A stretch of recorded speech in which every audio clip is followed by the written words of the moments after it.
Era reformasi atau era pasca Soeharto di Indonesia dimulai pada tahun 1998, tepatnya pada saat Presiden Soeharto mengundurkan diri pada 21 Mei 1998 dan digantikan oleh wakil presidennya saat itu, yaitu B.J. Habibie. Periode ini didirikan oleh lingkungan sosial politik yang lebih terbuka. Salah satu latar belakang dari pengunduran kepresidenan Soeharto adalah di saat krisis finansial Asia yang menyebabkan ekonomi Indonesia melemah dan semakin besarnya ketidakpuasan masyarakat Indonesia terhadap pemerintahan pimpinan Soeharto saat itu. Hal ini menyebabkan terjadinya demonstrasi besar-besaran yang dilakukan berbagai organ aksi mahasiswa di berbagai wilayah Indonesia.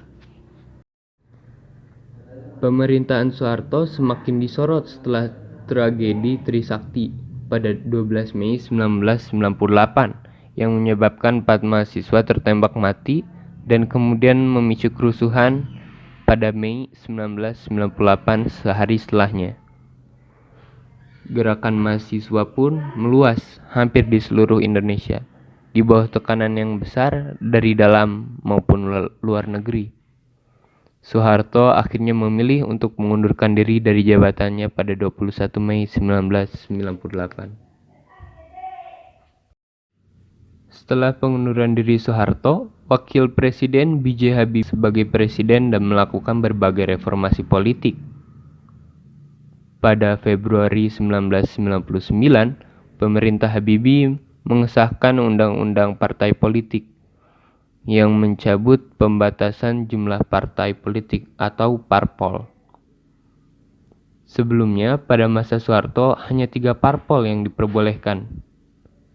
Dan parpol pun juga tidak diwajibkan berideologi Pancasila. Hal ini mengakibatkan partai politik bermunculan dan 48 diantaranya akan bersaing dalam pemilihan legislatif 1999. Pada Mei 1999, pemerintahan Habibie mengesahkan Undang-Undang Otonomi Daerah yang merupakan langkah pertama dalam desentralisasi pemerintahan Indonesia dan memungkinkan provinsi-provinsi untuk lebih berperan dalam mengatur daerahnya. Pers lebih dibebaskan pada pemerintahan Habibie, meskipun Kementerian Penerangan tetap dipertahankan. Tahanan politik seperti Sri Bintang Pamungkas, Muchtar Pakpahan, dan Sana Gusmao juga dibebaskan atas perintah Habibie. Pada era Habibie juga dilangsungkan pemilihan umum legislatif 1999 yang merupakan pemilihan bebas pertama sejak pemilu legislatif 1955. Pemilu ini diawasi oleh Komisi Pemilihan Umum atau KPU yang independen, bukan komisi pemilihan yang diisi menteri-menteri pemerintah seperti yang terjadi pada masa Orde Baru.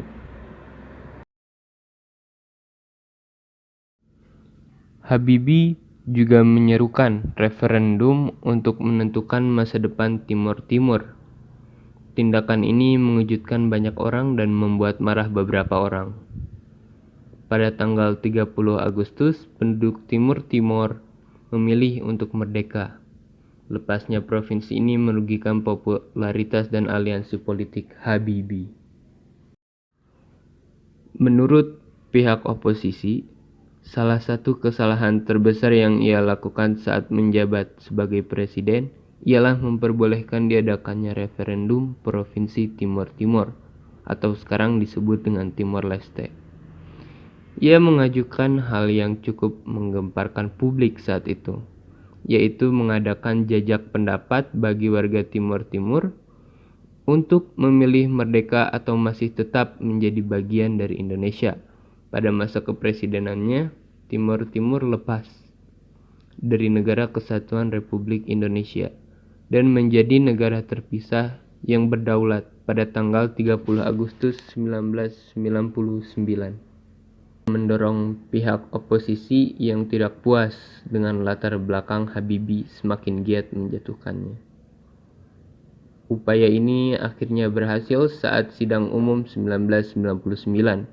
Ia memutuskan untuk tidak mencalonkan diri lagi setelah laporan pertanggungjawabannya ditolak oleh MPR. Ia tidak menjabat lagi sebagai presiden.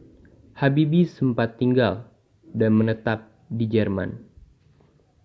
Tetapi ketika era kepresidenan Susilo Bambang Yudhoyono, ia kembali aktif sebagai penasihat presiden untuk mengawal proses demokratisasi di Indonesia lewat organisasi yang didirikannya, yaitu Habibie Center, dan akhirnya menetap dan berdomisili di Indonesia.